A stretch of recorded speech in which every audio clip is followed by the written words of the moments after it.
Okay. So yeah, I'll start again. So I've been listening to you guys, and what you did here for me was really awesome. It was a great job. I'm seriously impressed.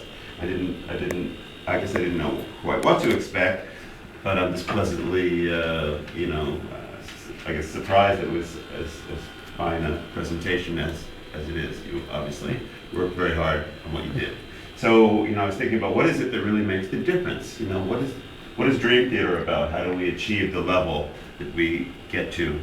And what are the things you should think about? And some of the things I was saying are like things you really can't control. Like, right now we're in a rehearsal studio, you're playing on a digital piano, and the sounds, they happen really fast, and it's impossible to change the sound, let alone get, the sound that is the right sound. But, they like, both of the drummers are playing on, what is this, like a three-piece drum set or something like that? And, Mike Mancini is playing on a set the size of this room, and he's got some mirrored drum configuration that only he can figure out and, know how to play. And obviously Petrucci's got, the most expensive guitar gear on the planet Earth, although these days he's very much, he loves that box, that fractal XFX thing, XFX, he loves that, and he's got a very good sound out of that. So it's possible to kind of get his sound, I guess, if you have his programs, with that. But you do, right? I'm using like a low model, so it's an old model. Yeah. But so there's certain things are controlled. Like the other thing I was saying is that everybody in the band is always practicing. Like, we're backstage, everybody's got their metronome on. Petrucci is shedding his scales and patterns, doing things like starting very slow and working up things very gradually with the metronome, and paying a lot of attention to the detail. It's it's crazy. It's not really rock and roll the way that people would be disappointed if they knew, what was going on. They want us to be doing, having a big party with girls and drugs and all kinds of crazy stuff. But the reality is we're backstage and, we are practicing. And sometimes we're sharing a metronome, and the drummer is showing me some wild thing he's doing with his hands, and and I'm trying to do it, with mine, and coordinating some interesting rhythms. And John Mayung, he practices harder than any of us. He's literally practicing all day long. I don't know what he looks like. He's just practicing. He's in some kind of a meditation. It's doing trills or something. But whatever it is, he's practicing all day long. At the time I saw him in Delhi, all that I saw him was sitting and practicing. Even when he was judging, he was just sitting with his right, sitting. He's doing some kind of interesting trills. Wayne won a contest with his band in Delhi, which was... I heard that. That's really cool. And all he did was just practice. All he does is practice. That's right. He sits on the bus. He practices. He's everywhere he practices. So so we have that very much in mind. Now myself, my own, the way that I work is similar to the way the other guys work too. Is that I'm practicing my technique, but I'm also very much into the sound. And I know it's not fair to comment on the sounds here at all, but just conceptually, the bigger picture of what's going on. All the sounds that I play, and it's this kind of a special thing for Dream Theater, I think, that makes us a little bit unique, is that we are, not only just into sound, but we're really into sound. I take a lot of care with my keyboard programming. I'll sit there, even though I know in the live environment when we play in big halls, sometimes you're not going to hear it so well. Sometimes you are. Live rock and roll is a real challenge. It's very difficult, even with our in-ears. It might sound good in ear, but in a room, it can get very distorted or just have a lot of reverb and be hard to hear. But I don't care, because when I'm home and I'm preparing, I know we'll play all over the world, and that I have to prepare the finest, sound quality that is, possible. So I'll just shed there, I'll use headphones, I'll tweak, I'm doing subtle things with equalization, I'm dialing it in so I feel that it can't be dialed in anymore. And Petrucci, with his, and I laugh about this because I must have, 2,000 sounds on my keyboard. Every combination of choirs and brass and effects and, strings and who knows what, and heavy sounds and light sounds and all this stuff. And I do most of my work, at home. I come in, all my sounds are prepared. I step through them all with a foot pedal. And Petrucci is always at the gig early because he's always working on the guitar sounds. But I joke with him. I say, "What are you doing?" I said, "You're always here. You have two sounds. There's the clean and there's the dirty." I have 3,000 sounds. I'm not there every day like doing that. I'm just working on my tone. So, he's like the tone king, when he plays a note. It's like, oh my God, it's like a religious experience. Whatever it is he's doing, I have respect for it. I laugh, I joke with him because I think it's funny to spend his whole life working on two sounds. But when he plays these sounds, it's pretty amazing. So, so there's that, element of the band that I think is really, vital. And then when we're playing together, I mean, basically what happens when we'll go into the studio and we will write all this, music. And a lot of the music is created just by like John Petrucci and I going back and forth, and he'll play something and I'll get inspired and I'll write something, and then he'll play something, and I'm usually like writing things down in my notation and he's memorizing it because he's got a crazy memory. But at the end of the day we have all this stuff. And then, then it's time, after the song is written, it's time to record it. And generally we, learn the sections of the music to the point that we can, play each section pretty well. We don't have to play the whole thing through when we're recording this music. Okay. We play it in chunks. I'll make a sound, and I'll say, okay, I like this sound, this is cool, let me do this. And I'll find the sound and I'll play it. And then, and then the next part comes and we're recording. I'll say, oh yeah, maybe I should find some other sound. And John is the same, maybe I should go to this kind of a sound. We're kind of developing the sounds for the parts that we roughed out in the composition process, while when we're in the recording part of it. So, so it's only later, after we've recorded the whole thing, that like I go back and I say, wow, okay, I've got 50 sounds in this song. How am I going to do this live? And let me see. Like this last album was ridiculous because the studio assistant we had, I thought he was writing down everything as I was doing. His job was to say, okay, Jordan used patch number 53 on Omnisphere on the computer on this section, and for this next part, Jordan used the combination of the Kurzweil and the Yamaha with a little bit of the mini mode. Nothing. I got back to my studio. I was so busy recording and doing everything that I didn't check his notes. When I got back to my studio to prepare to play live, I said, okay, this won't be so hard. I'll go and I'll find all the, the notes for the sounds, and I'll recreate them because I use a Kronos exclusively for my live performance, and nothing was there. So I had to like really work hard. It took me a long time to get all the sounds back together and figure out what I did. Some of the sounds in the studio I spent a long time on.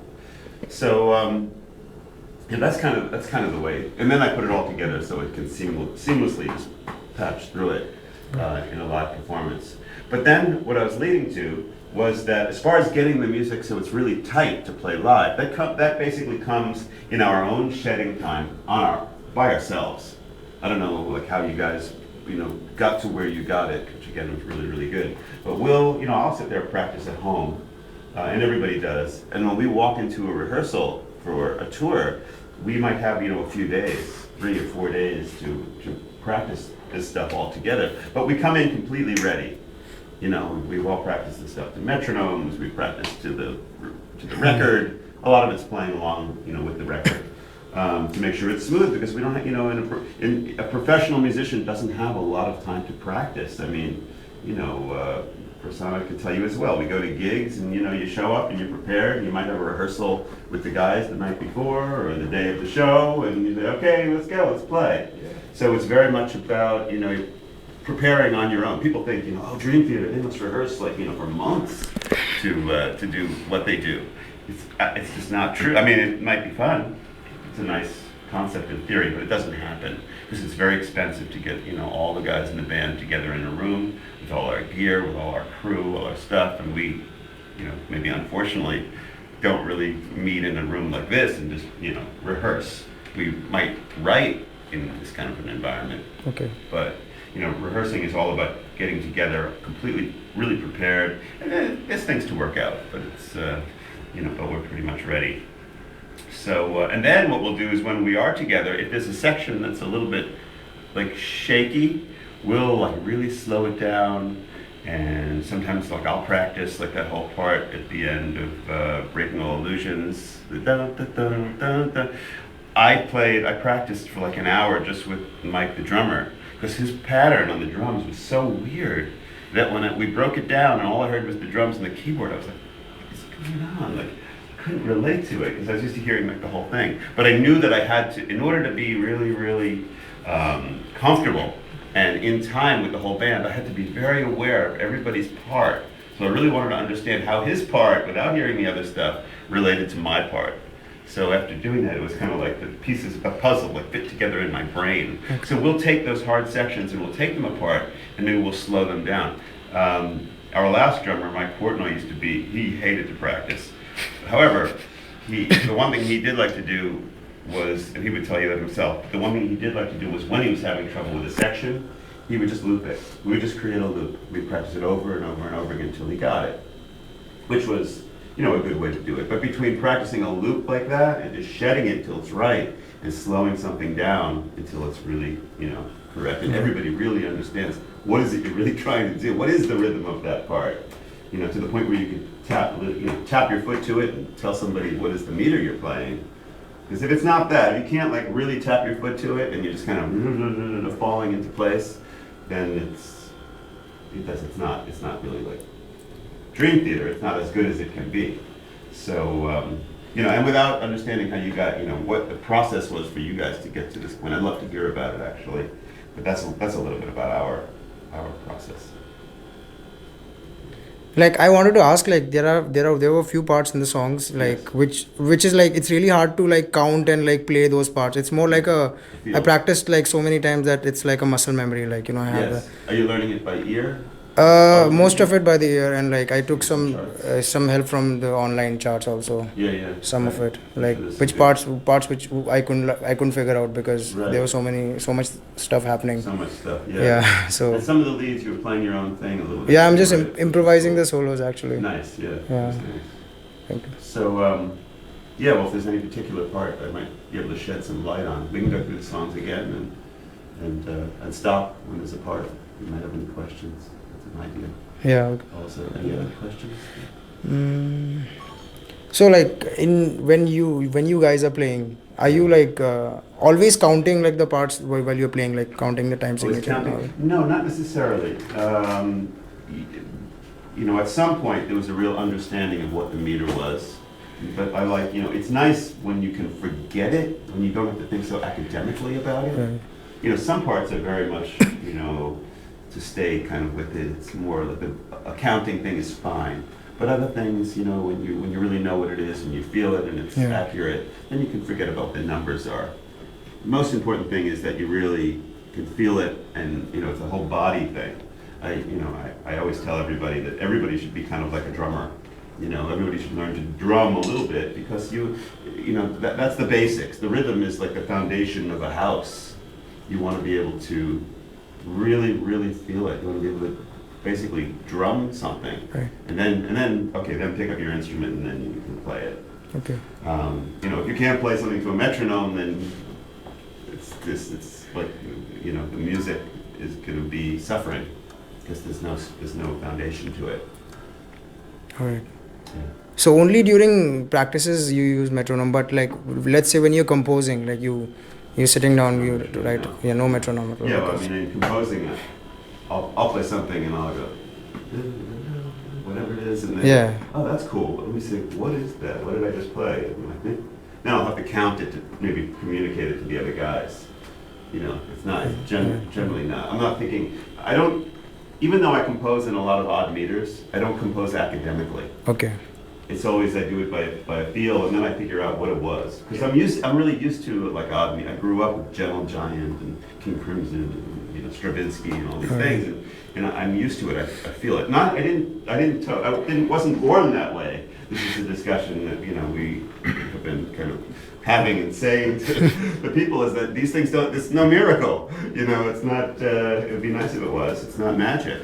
You know, like you know, I spent a lot of time learning how to conduct Stravinsky, you know, and learning how to play weird stuff and being really, really interested, you know, in music that had a lot of like odd times. I used to follow Gentle Giant around. You guys have ever heard Gentle Giant? But I used to follow them around. I was so into their style. To me, that was like, oh my God, I can't believe there's a rock group like this. It's so cool.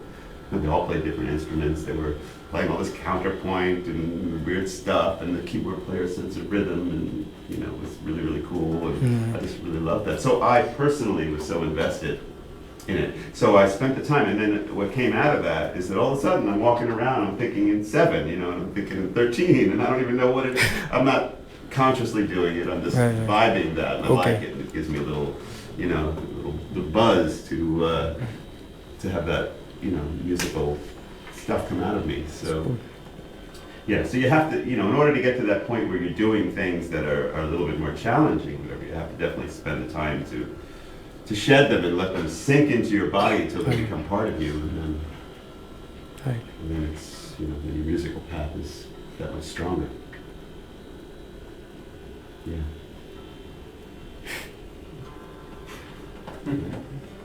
So you guys want to play another tune for me? More tunes, and we can talk more to that, and take a little break and a drink.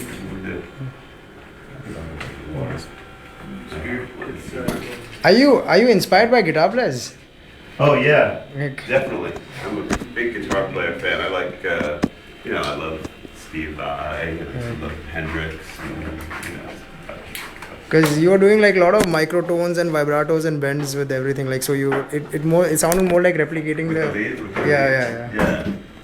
No, I definitely like that. When I discovered that you could bend pitch on a keyboard, I was very turned on. But there were keyboardists like Patrick Moraz, Yeah. or George Duke, or Jan Hammer, that, you know, really were inspirational to me as far as learning how to bend. But definitely guitar players. All right.